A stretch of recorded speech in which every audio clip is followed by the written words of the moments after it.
usually, I believe that there's 12, and then I think there's only 10 that were counted. And we think that David had 11 in his magazine because his other magazine also had that amount. And so where is that 11th bullet? And we're going to try to go over that tonight and explain each of the bullets that were found and bullet fragments that were found at the crime scene. Yep. And, it's really important because Sophia's right. Not only did David, he had a 12-round magazine, but he always put in 11, and that was verified by Mason Hendricks. I do have a copy where he stated that he knew David to have only put 11 rounds in his magazines. I did not include that in here today.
So we've just thought that we would discuss a little bit of the video that you've just seen, where we've been covering, trying to account for the bullets and the shell casings and what David's gun would hold and did hold or didn't hold, because there's been recent comments saying that David used to keep 11 bullets in his magazine, but we've never seen any actual proof of that. Isn't that right, Joe? That's exactly right. And their claims are Mason Hendricks said that he keeps 11 in to not stress the springs. However, that's yet to be seen. I haven't seen anywhere where he definitely says that. I haven't either, and I can't remember that ever being said anywhere. You know, I know that Mason used to communicate with Greg in text message quite a bit, but it was often said that things that you couldn't. I'm not saying this, this is what hearsay was, that you can't believe what Mason Hendricks said because he didn't always tell the truth. That's what the other That's a great group point. That's a great point, because they don't trust anything any of them said. They've said Mason Hendricks is part of the motive, but now they've pulled this little piece out and cherry picked it, and now it's golden. It's, you know, it's the rule of thumb for them now. Yeah. From this liar. Yeah. So we found that there was a screenshot of a conversation in a video that had this message from Mason Hendricks where he was talking about what he believed David's, I don't even know what the correct terminology would be, but the things that he used to do with his guns, you know, how he cared for them, how many magazines he had, and what he used to do. So we found that and we put it in the video and transcribed it so that you could all see it a bit better. Do you want me to try and get that slide up? Sure, So go that, for it. Just give me 1 second. And it was stated that he had I think 4 12-round clips and then 2 10-round clips. I think so. I'm just going to click the share screen, Joe. So hopefully it's going to come on right about now. Yep, I'm seeing it start up. There it goes. You got it. So right down at the bottom, he's saying that David had 6 magazines and usually always left 2 to 4 rounds out of the magazine to not stress the springs. Then he's saying about like the separate magazine in photos, because this conversation obviously occurred when only the AVPD photos had been released and not the BCA photos. So they were showing the magazine that had been in the gun safe. So he said that he had 2 10-round ones and 4 12 rounds, and the 12-round Springfields are a pain in the ass to put 12 in. So if you put in two, like leaving out 2 to 4 rounds, if that's a 10-round one, then you've got anything from 6 to 8 bullets in. And if it's a 12-round one, then it's 8 to 10.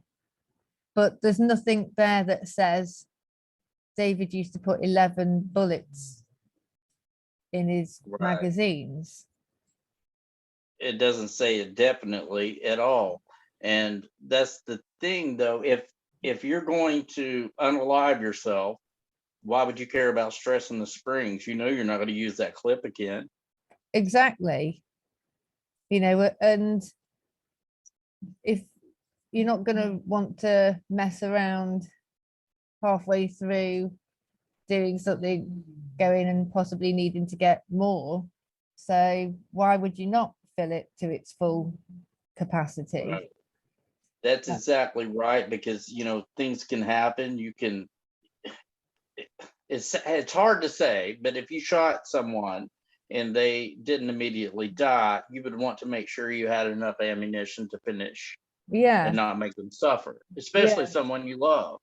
yeah, yeah. So you can see here on this slide, the top left image is the bottom of the magazine clip, and it says Springfield Armory 40 SW 12 round, and then that belongs to the same cartridge that is underneath, and that's the one that was in the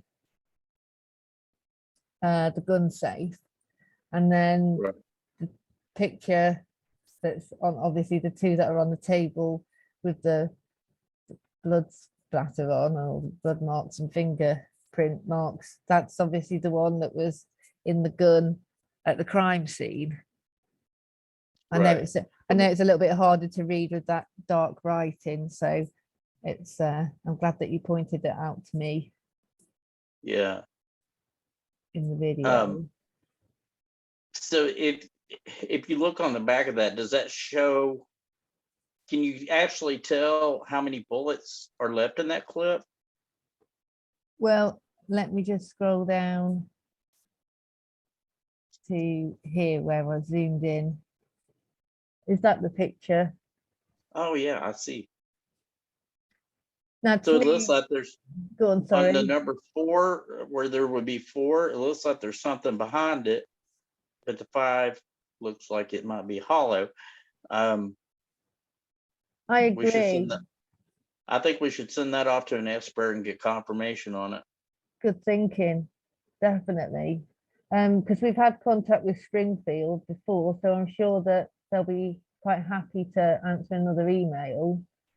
Yeah, they identified the hair gun for us. Yeah, they certainly did. But no, good thinking, Joe. We can do that over the weekend. So Perfect. we've got 4 bullets. We're presuming we're going to go for 4 until we know further. But it looks like there's 4 bullets that are in that magazine. So you've got 4 there. You've got Right. this number 7, the live round that hasn't been like fired, separated or whatever. So you've got that one. So that would be 5 potentially. And there's a number of reasons for that one. It could have been a misfire. He ejected it. He could have dropped it while loading it. I mean, Yeah, a lot of variables that could surround that one. definitely. And then we've also got somebody's doing very thingy in the background here. There we go. We've got the cartridge cases, and we've got 6 from the crime scene. So 6 that have been shot, And then 4 in the clip, 4 in the clip, and one one on the one unspent. yeah, So that makes how many? that would be 11. But then what would be like, I'm just throwing a curveball here, because there was 1 in the chamber, wasn't there? Because it was Yes. so would that, do you count that? I'm having a Yeah, a cliff moment here. that would have to be counted because, if there's 1 in the chamber and then you've got 11 others accounted for, that would make a full clip of 12. Yeah. And then that one that's on the floor, that would be 13. So there's obviously like something where he's been, because also there's the blood on the gun safe. Do you happen to remember what page of the report that was on? I was thinking it was like 47, where it said the bullet was in the chamber. I just wanted to let them know if we can remember where to find it. Oh goodness me. I can't I can't remember Exactly, but if you want, eventually we'll put it up in Facts versus Fiction on Facebook. It if you want might to see the be actual, in the group chat that we had, if you yeah, can you remember. I'm sure that Paulette researched that, and I'm she did sure some that she extensive found something. research on that. She did.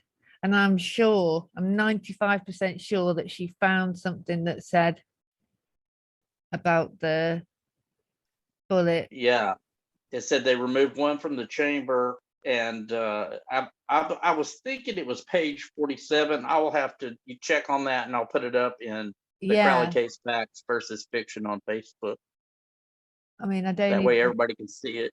yeah, I don't think we can see it on this, but if I remember, it looks like I probably just cropped it out. There was a bullet on the table that they obviously had taken out of the gun. There was a loose bullet on the table. So that would have probably been the one that was in the chamber. Yep. That's the first thing they would do, is drop the clip and then, clear the chamber to make sure it's safe. Yeah. So that would explain that. But yeah, there's nothing that says that he ritualistically kept. Hang on a second. There you go. There's that bullet on the table by the gun and the magazine. So I'm presuming that would be the one that was in the chamber. It would have to be, because the unspent one on the floor would still be part of the evidence they were taking pictures of. They wouldn't move that one. Yeah. So that had to be the chamber bullet. So here on this, I've got 4 bullets in the magazine, 1 bullet in the chamber, 6 bullets fired, 4 + 1 + 6 is 11, 1 unspent bullet on the floor would be 12. I believe you're correct. I had to use 2 of my toes, but I counted it up. I mean, and if we're if we're missing something, we're quite open to being showed the photos, or where in the report it says something different. But I have never ever seen anything in concrete saying that any one of David's friends or families have stated that he routinely kept a solid like 11 or 12 or 8, or that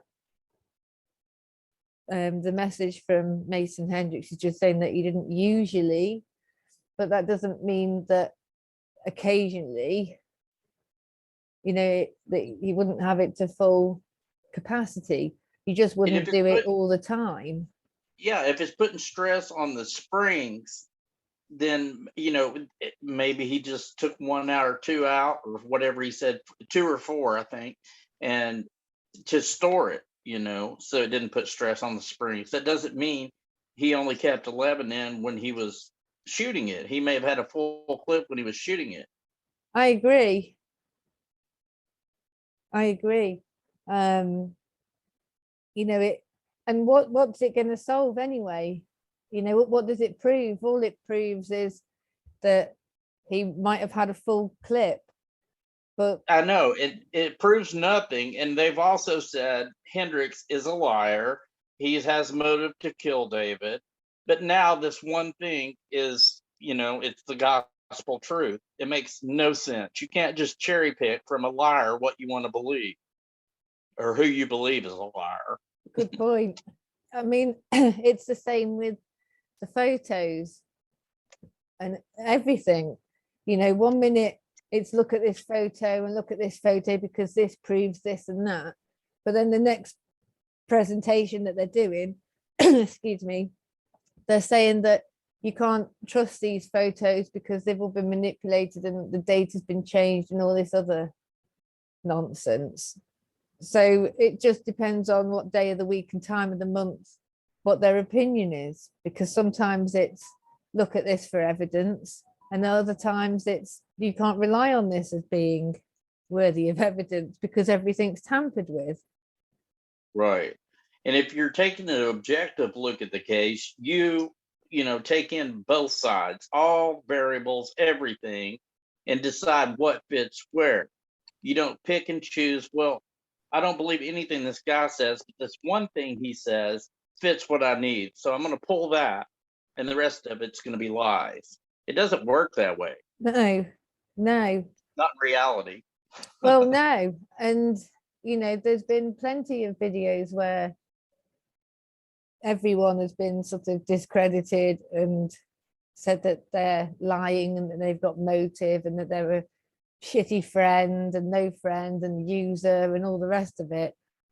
But then all of a sudden you find a screenshot of a conversation and say that it says something that it doesn't, because he never once says David used to keep 11 rounds in his magazine.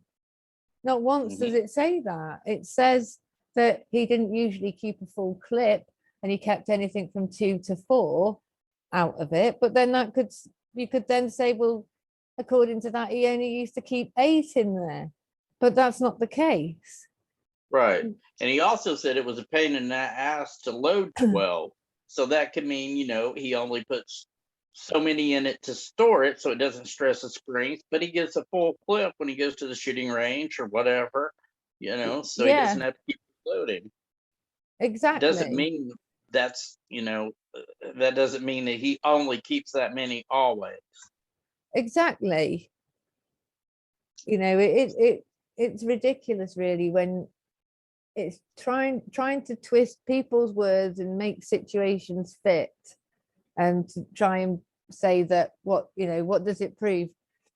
It doesn't prove that David's gun didn't fire all those bullets and shell casings. It doesn't mean that. It doesn't mean anything. Yes.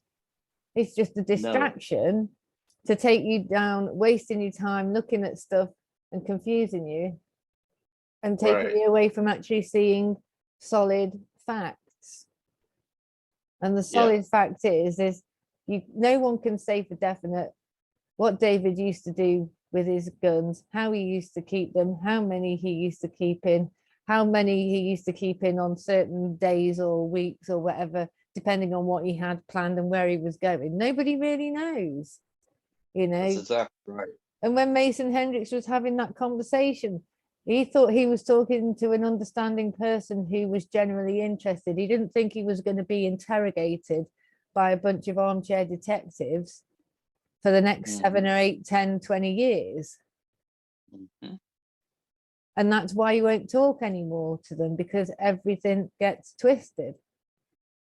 Right. Remember, he'd put a thing ages ago. He'd said something to Greg saying, and please don't screenshot my messages. If you want to make reference and say, you know, along the lines of what I said, but don't screenshot and put my conversations out there.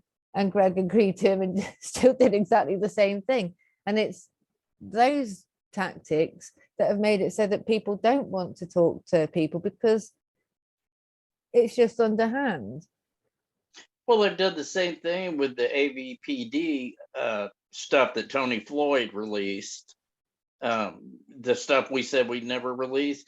You know, they've always said AVPD was a bunch of bumbling idiots who botched this whole case. And now they got all that information and AVP is tops on their list, you know? Yeah. You know, and like, the only thing that we can really say about that is that we was given something that said do not, you know, or not for public release. Being a decent person, we didn't publicly release it.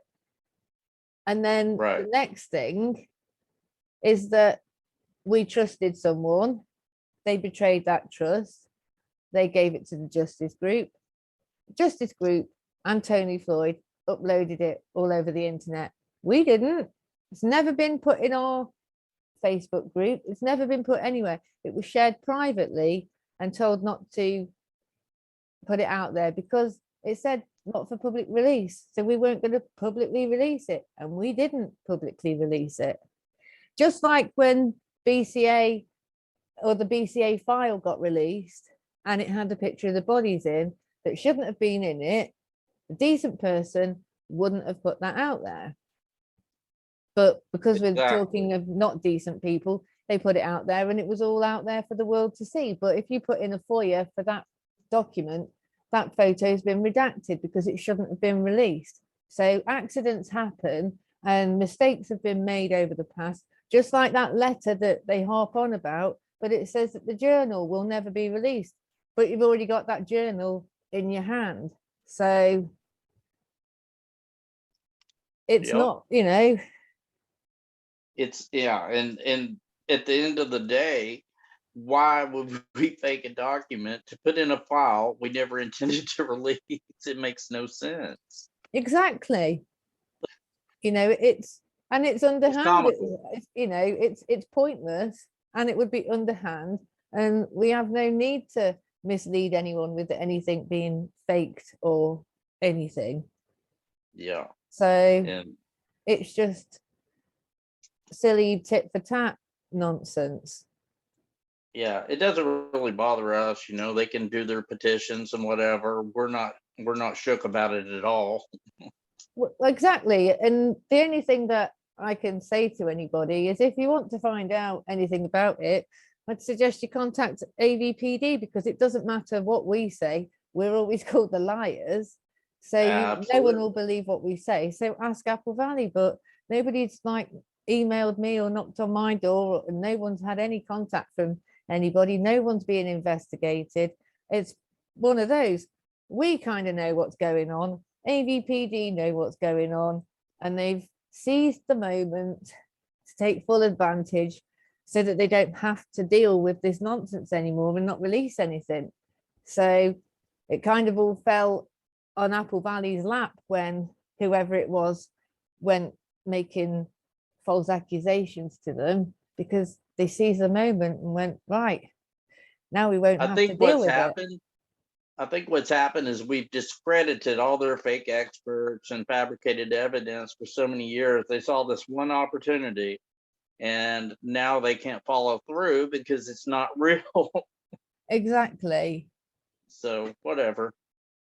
You know, it is what it is. We know that we can sleep at night. We've not doctored or done anything. We don't owe anyone any explanation. And there isn't really an explanation that we can give. All we can say is ask Apple Valley. Exactly. You know, get it from their horse's mouth. No pun intended or anything, you know, but that's the only thing that we can say. We've not got anything to hide, but I'm not going to waste my time trying to explain things or justify something about nothing that needs justifying anyway, but knowing that it will fall on deaf ears anyway, there's no point. At the end of the day, we didn't release a fake document. Justice and Tony Floyd released a fake document, so who cares? Yeah. That's it. You know, it's just time wasting, and you know, there's more important things in life, like actual facts. Yeah, debunking the false evidence.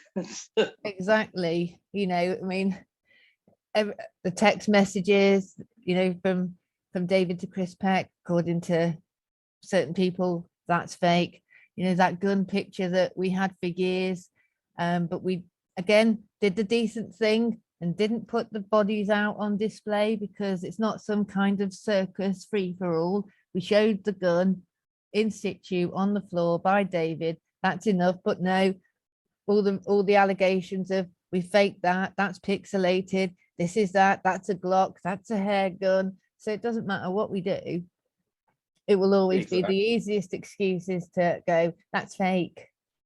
But at the end of the day, when they did end up getting the picture, they admitted it was a real gun. Yeah. And through that whole time, we gave them the email information for Smith and Wesson to, you know, verify it all. Yeah. I sent it personally to Catherine. Yeah. And she still came out and said, oh, it's a hair gun. What kind of research is that? You can't even send an email. Exactly. You know, it's tragic. You know, all you have to do is email like these gun manufacturers and they'll tell you what they can tell you. They've not been paid off. Yeah. You know, ask independent people, because David wasn't this international superstar. Lots of people have never heard of David. So And they've got no interest either way. It doesn't matter to them whether he did it or he didn't, because, you know, as cold-hearted as it sounds, it's like they're really not that interested. It's like he's just a statistic of gun crime. Yeah.